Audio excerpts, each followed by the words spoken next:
It's really important for us to ground ourselves in this moment and recognize that we have entered into the next phase of Trump's takeover of America.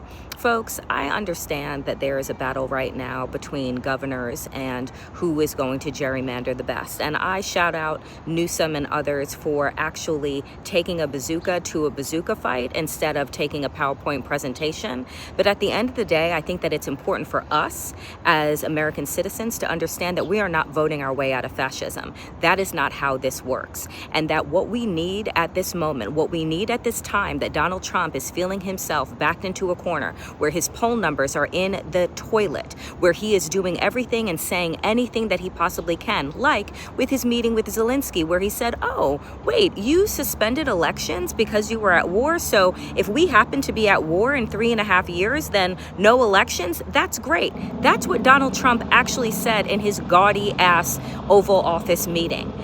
The media, of course, is not reporting on this because they're too chicken shit.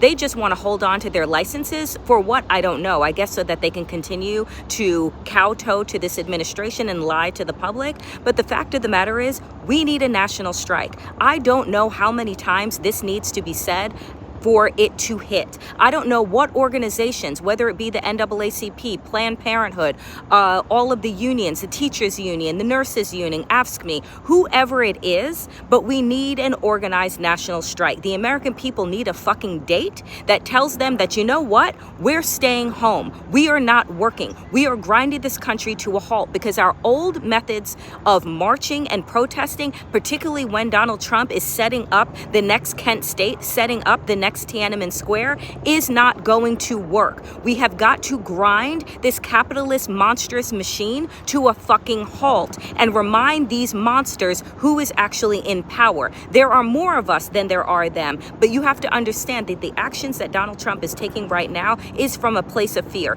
is from a place of scarcity, because he knows that he has lost his base. He knows that these people are not showing up in mass to applaud him, to throw flowers at his fat feet. He knows that he is losing. And the dangerous thing that happens with people like Donald Trump is that when they lose, they become more violent. So folks, what we have to do is not get out into the streets. What we have to do is get our asses home. What we have to do is amp up our collective care of one another. For those that if they do miss a check, that means that they will miss everything in their lives. We have to understand that if we do not link arms now, if we do not take every action that Donald Trump is doing as an assault on our freedoms, we can kiss them goodbye for generations to come.